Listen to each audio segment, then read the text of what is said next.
Hello, everyone. I would like to say I'm very, very sorry for the long wait.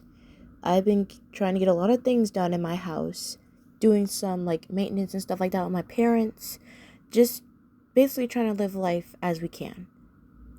But thank you so much for all of your patience.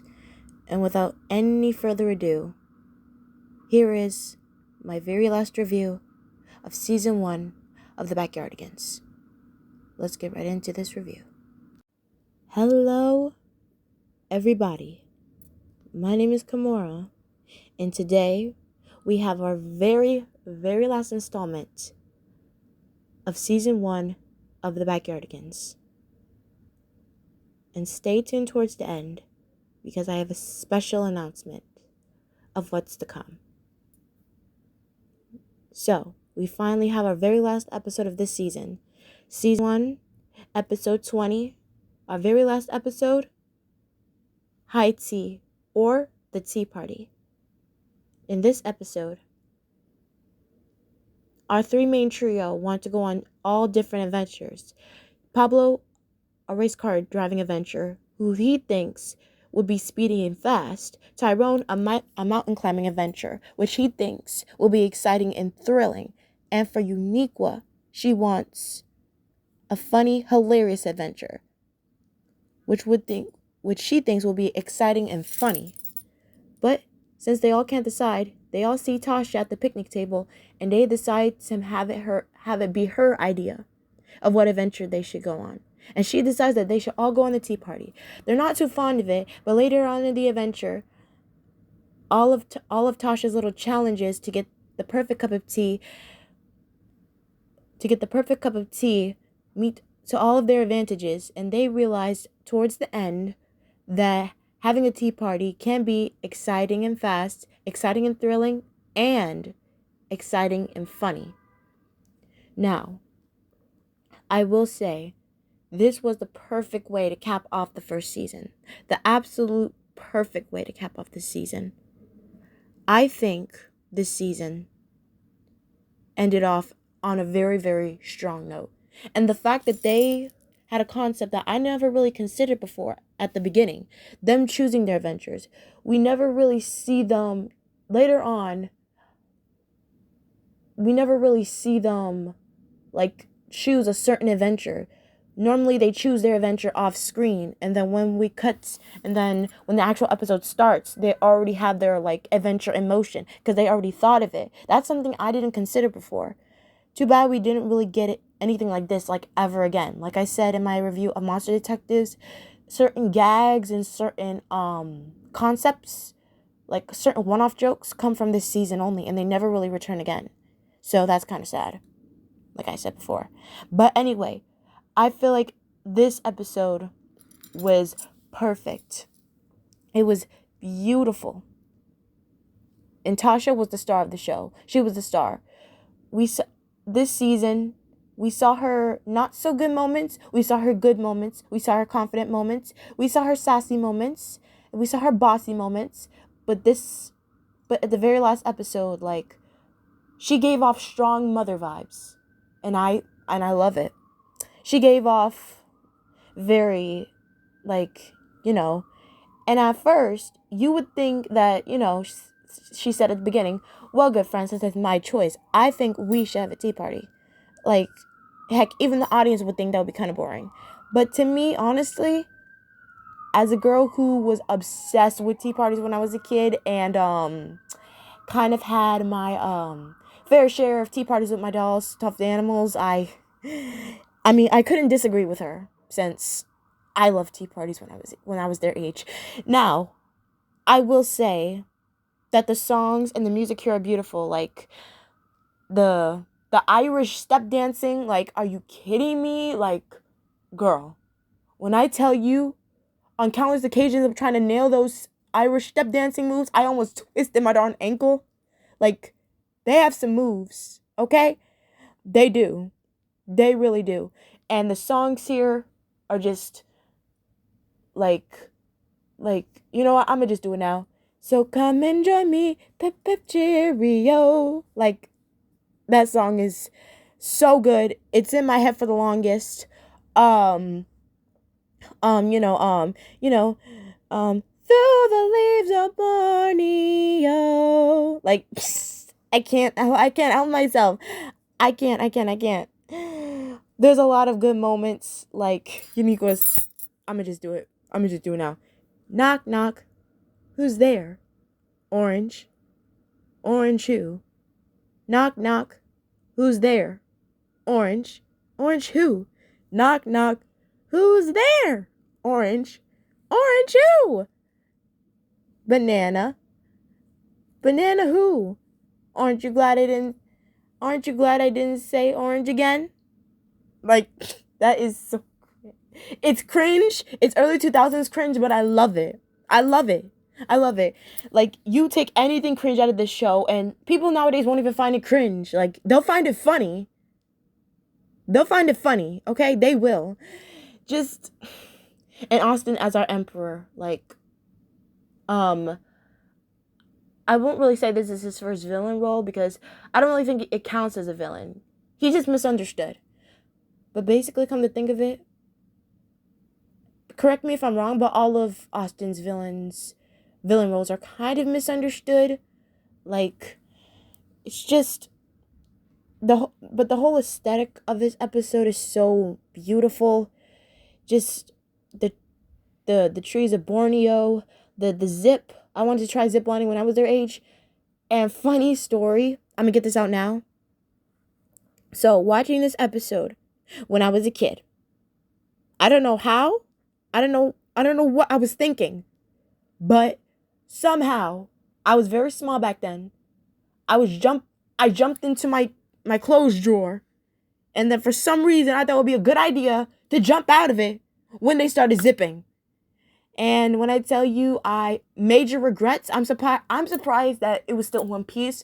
It didn't even knock over. I just thought it would, in my bright mind, it would just be fun for me to jump out of my freaking drawer. Like, first of all, what was I thinking? What? That's the first time in my life where I could say, oh, a cartoon told me to do this dangerous stunt. But it wasn't really dangerous. Like, I don't think what they were doing weren't even dangerous. I thought it would be fun, but no. Major regrets. I hurt myself. I had a freaking bruise for like 3 days, I think. Never doing that again. Never again. Never, ever again. Never again. But, this episode just, I feel like the ending just, when they were all dancing, like, it was just perfect, you know? The dancing at the end just it was, to me, it felt like, their dancing at the end, when they all finally was able to have tea with Austin, like, that gave off a sign to me personally that we did it. We finally finished our first season. We finally did it. We finished our first season. People say we couldn't do it, but we did it. We did it. We had our good moments. We had our bad moments. We had our bossy moments. We argued a lot. But what matters is that we did it. And nobody could stop us. Because we are the Backyardigans. And if I have to say, this episode, I feel like it did an amazing job at what it did. It capped out the first season of the show and met all my expectations.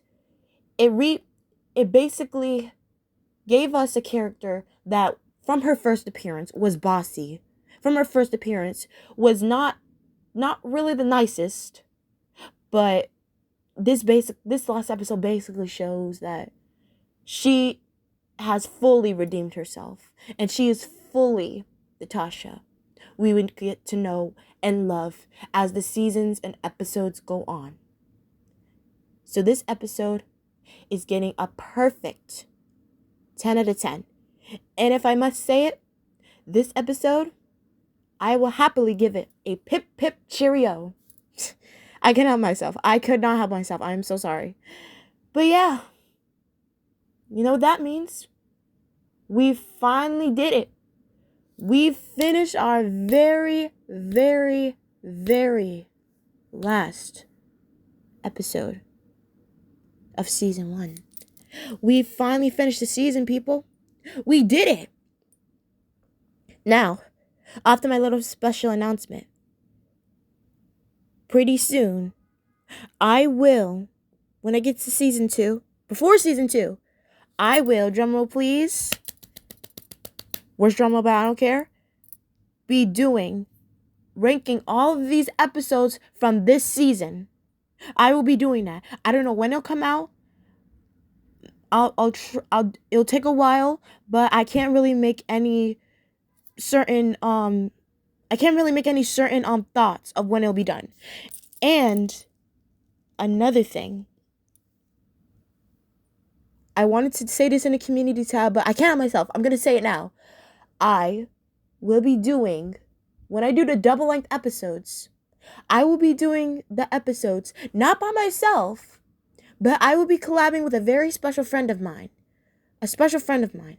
I'm not gonna say who she is just yet, but just know that she is a very, very good friend of mine.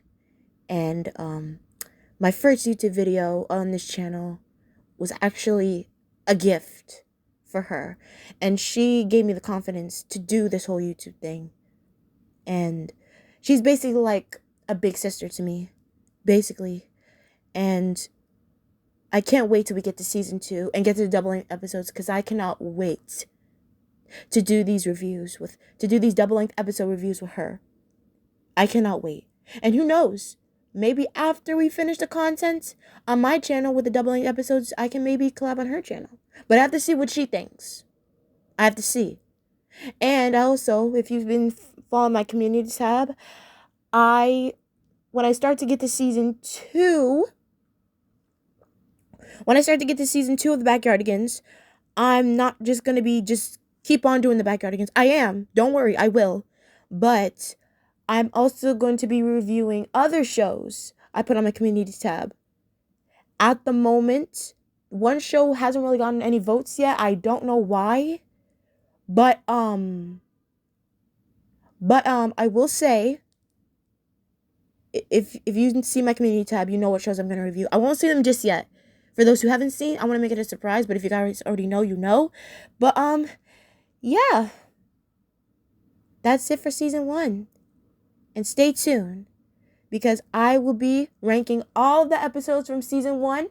And then after I'm finished with that, we will be moving on to our very first episode of our second season installment of the Backyardigans. Season 2, I'm sorry, I'm so used to saying that. It's going to take me into the swing of things to say season 2 without saying season 1 by accident. But stay tuned, because next we will be reviewing season 2, episode 1, Mission to Mars. Tell me what you liked about this episode, and tell me what you cannot wait to see for, well, basically, my next era of Backyard Adventures, or, my next chapter of YouTube in general. Like, I feel like doing this whole season opened up a brand new chapter in my life, and I cannot wait to just get started on the second season and other cartoon reviews. I just can't wait. And I feel like this is going to open up a brand new chapter in my life, and I cannot wait to do it. So, yeah. So, sayonara, so ciao, do svidania. I will see you all next time. Goodbye for now.